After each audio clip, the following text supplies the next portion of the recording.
Welcome to Core Invest Market Insight series. And previously, if you follow our videos, we have been talking about the Fed and the monetary policies. So this time, we're going to talk about the government and their fiscal policies. And before we start, let us introduce ourselves. I'm Jeremy. I've been investing for more than 10 years, and I've been in the hedge fund industry, and that is where I can share a lot of my experience about the market itself.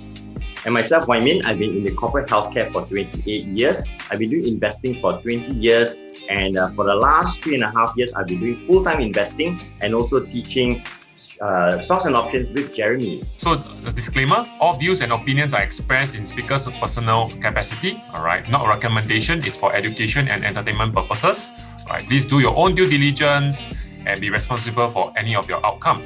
Right? Past performance does not guarantee future outcome, and please do not circulate out, as this is for you to see only.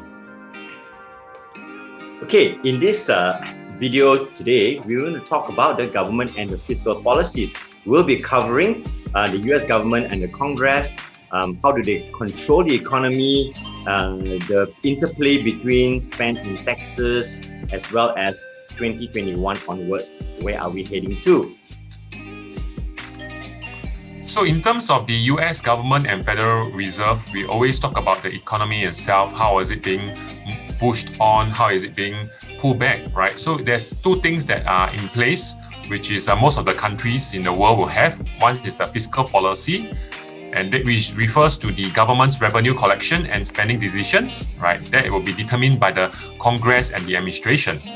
And then the other one, which is the monetary policy, which refers to the action central banks takes to pursue objectives such as price stability and maximum employment. And that is got to do with the central bank, right? So what are their objectives about? Why do we need policies, right? These fiscal and monetary policies is because we need to understand that every economy needs to boost employment levels and economic development, right? Maintain economy's growth rate, raising the standard of living, and maintaining equality in price levels and balance of payment. Okay, let us now compare a little bit, contrast between the fiscal policies and the monetary policies. What are they for? It's basically for the government to determine and to control and to manage the economic growth. Okay, economy, as you know, may grow, accelerate, or decelerate growth. And how does the government manage these changes? So the fiscal policy are managed by the Congress, and they use tools like taxes and government spend. They can spend more, they can spend less, they can increase and reduce the taxes to affect the policy. While the monetary policy side are managed by the Federal Reserve, okay, and they use tools like interest rates and money supply. And it is illustrated here, the government policies by fiscal versus monetary, and the four components that they can manage.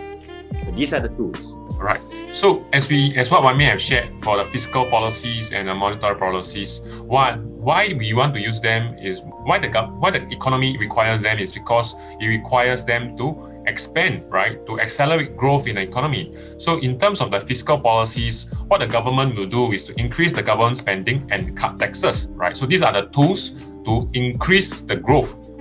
And then for the central bank, with the monetary policies, they will open market operations, which is bond purchases, decrease the discount rate and decrease the reserve requirement in the bank itself. If you remember in our previous videos as well, we talked about the Federal Reserve, right? And they will conduct open market operations through the FOMC meetings. So this is where the FOMC meetings will determine the interest rates, discount rates, and also the operation with the bond purchases. So just to refer back to our previous videos. So do watch our videos. And because the economy is doing very well, and that is where it comes into high inflation. And that is where high inflation will cause a very big problem in the economy. And that is where the central bank and the government have to do something about it. And that's where they have to use contractionary tools to decelerate the growth, right? And that it will reduce the inflation, right? So that is by, in terms of the fiscal policy, they can decrease the government spending and raise taxes. Whereas the central bank can open market operations like bond sales and increase the interest rate and also increase the reserve requirements so that the companies cannot borrow as much as possible, or the banks cannot loan as much as possible, so that the companies itself will not be able to grow as fast as it is, right? So that will decelerate the growth and then control the inflation. So seeing how the interplay between the fiscal and the monetary policies, let us now zoom in into fiscal policies and what the government do.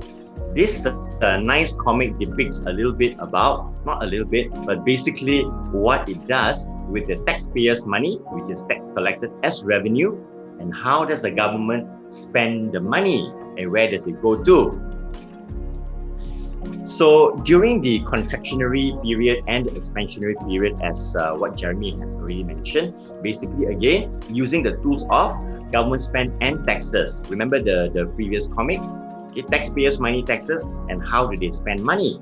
So during the expansion period, increase spend, reduce taxes. During the contraction period, reduce spend, increase taxes. So this is fiscal policies. And therefore, the purpose of expansion period is to help boost and speed up the economy, okay, to expand it. And during the contraction period, to slow down the growth, slow down the economy using tools of spending and taxes. Right, so let's look at the spending and versus the revenue by the government itself in the economy itself in US itself. And you can see since 1960s to 2020 itself, about more than even 60 years in play. And that is where we want to see what is the difference and what is happening, right? Does the US government has a spending problem? So let's look at the graph itself. You can see that the blue line represents the average spending, and the red line is actually the average revenue. So you can see that since early 1960s, there's already more spending than the revenue itself, right? And that actually move on from 1960s all the way to very close to 1990s, mid of 1990s, and that is where you can see the cross between the red line and the blue line, where there's revenue is more than the spending. And that is where our president, Bill Clinton, was actually in play, right? That is where, that is the period of time, right? So Bill Clinton did a good job by increasing the revenue and then reducing the spending. But then after that, when George Bush came on board as a president, and that is where the spending increased again, and then the revenue was lesser, right? So I think that was also because of the year 2000. There was a dot-com bubble crisis, and that is where they have to increase more spending and try to sustain the economy itself. And then that is where the 2007 and 08 crisis, where the bank crisis, the Lehman Brothers, the mortgage crisis was actually hitting the market really bad, right? And that is where the stimulus was being pumped in, right? A huge stimulus was being pumped in to actually sustain the economy. And that is where we start to see an even bigger difference between the spending and the revenue, right? From the economy itself. And until today itself, you can see that what happened was that they tried to reduce the spending, which is great, right? That was between that time until Obama comes into play and till Donald Trump, and they actually did a good job reducing the expenses, right, and increasing the revenue. But however, in 2020, that is where the COVID-19 pandemic actually stops the whole 11 years of bull run, right? Halted the 11 years of bull run, and that is where the COVID-19 hits really big hard onto the market itself, and that is the next recession came in, and that is where there was a huge, big stimulus being thrown into the market again to sustain the economy itself. And according to this graph itself by Manhattan Institute, right, it is projected, right, that the spending was about 28.8%, a very big spike in spending, and a very huge drop in the revenue, which is 9.5%, right? So this is where the government spending is so much more, and it's expected to continue to increase to 24%, right? There should be a drop, right? And then continuously increase into 2030, year 2030, and that is where about 24%, whereas the revenue is about 15.9%. So again, how does the US economy going to sustain itself, right? If the spending always keep on increasing and the revenue always decreasing. So it seems like in this case, we are looking at the US government may continue to add in more stimulus to sustain the economy if there is any more other pandemic coming in or market crisis. I would like to point out that, looking at this average revenue, about 17.3% from 1960 up to 2019, actually, it has been pretty stable. As you can see, the red line here is pretty stable, apart from some reductions over here and very high reductions here, but expected to resume back to about 17%. But look at the revenue. The revenue spend is average 20% over here, whereas the 20% line is black line. Okay, so it has gone a couple of years above the black line, which is 20%, higher this year and expected to be above.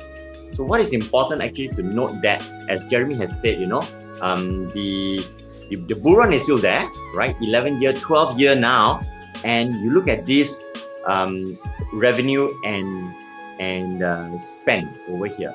The deficit is going to be so high, as you can see, but SPX is at the highest peak at this point in time.